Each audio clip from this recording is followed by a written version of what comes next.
ரசிகர்கள் எல்லாருமே ரொம்ப ஆவலா எதிர்பார்த்து காத்துட்டு இருந்த நம்ம சூர்யா அவர்கள் நடிச்சுக்கிட்டு இருக்க கங்குவா படத்துடைய செகண்ட் லுக் போஸ்டரை மூவி தரப்புல இருந்து ரிலீஸ் பண்ணிருக்காங்க.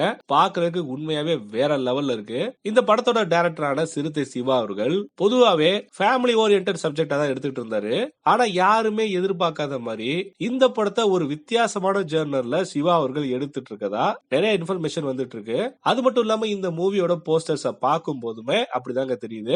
இப்ப இந்த செகண்ட் லுக் போஸ்டரை பார்க்கும்போது எனக்கு என்ன தோணுது அப்படின்னா, படத்துல 2 சூர்யா அப்படிங்கிறது கன்ஃபார்ம் பண்ண மாதிரி தெரியுது. ஃபர்ஸ்ட் ராஜா மாதிரி இருக்க ஒரு சூர்யாவை காட்டியிருக்காங்க. செகண்ட் இப்ப இருக்க காலத்துக்கு ஏத்த மாதிரி ஒரு யங்கான சூர்யாவை காட்டியிருக்காங்க. அப்புறம் 2 சூர்யாவுமே நல்லா நோட் பண்ணி பார்த்தோம்னா, ராஜா சூர்யாவை பார்த்தோம்னா ஒரு பயங்கரமான போர் வீரன் மாதிரி தெரியுது. ஆனா அவருடைய முகத்தை பார்க்கும்போது கொஞ்சம் இரக்கமான குணம் படிச்சவர் அப்படிங்கிற மாதிரி தெரியுது. ஆனா இப்ப இருக்க இந்த ட்ரெண்டிங்கான சூர்யாவை பார்க்கும்போது இவர் ஒரு வில்லன் சூர்யாவா இருப்பாரோ அப்படிங்கிற மாதிரி தான் தெரியுது. ஏன்னா அவருடைய லுக்க பாருங்களேன், ஒரு ஹீரோக்கான லுக்கா இல்லாம ஒரு வில்லனுக்கு ஏத்த மாதிரி ஒரு லுக்க கொடுத்திருக்காரு சூர்யா. ஆக்சுவலா இதுக்கு முன்னாடி பார்த்தோம்னா 24 அப்படின்னு சொல்லி சூர்யா நடிச்ச ஒரு மூவி வந்துச்சு. அதுலயுமே ஆத்ரேயா அப்படிங்கிற கேரக்டர்ல சூர்யா வந்து சூப்பரா ஒரு வில்லன் கெட்டப் பண்ணிருப்பாரு. கிட்டத்தட்ட அந்த ஆத்ரேயா மாதிரியே தான் இந்த சூர்யாவையும் காட்டியிருக்காங்க. இன்னொரு விஷயம் இந்த போஸ்டர்ல கவனிச்சோம்னா, நம்ம ராஜமௌலி இருக்காரு பாத்தீங்களா, அவர் டைரக்ட் பண்ண RRR மூவி போஸ்டர் மாதிரியுமே லைட்டா இந்த போஸ்டர் இருக்கு.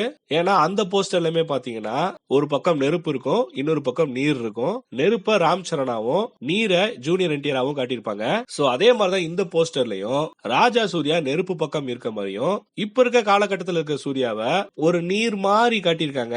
ஆனா அது தண்ணியா இல்ல மின்னலா அப்படிங்கிறது சரியா தெரியல. தேர்ட் போஸ்டர் ஏதாச்சும் ரிலீஸ் பண்ணும் போதுதான் இந்த மூவியை பத்தி ஓரளவு விஷயங்கள் தெரிய வரும். சோ இந்த விஷயங்கள் தான் இந்த போஸ்டரை பார்க்கும்போது எனக்கு தெரிஞ்சிச்சு. சோ இந்த போஸ்டரை பத்தி நீங்க என்ன நினைக்கிறீங்க அப்படிங்கறத மறக்காம கமெண்ட் செக்ஷன்ல கமெண்ட் பண்ணுங்க.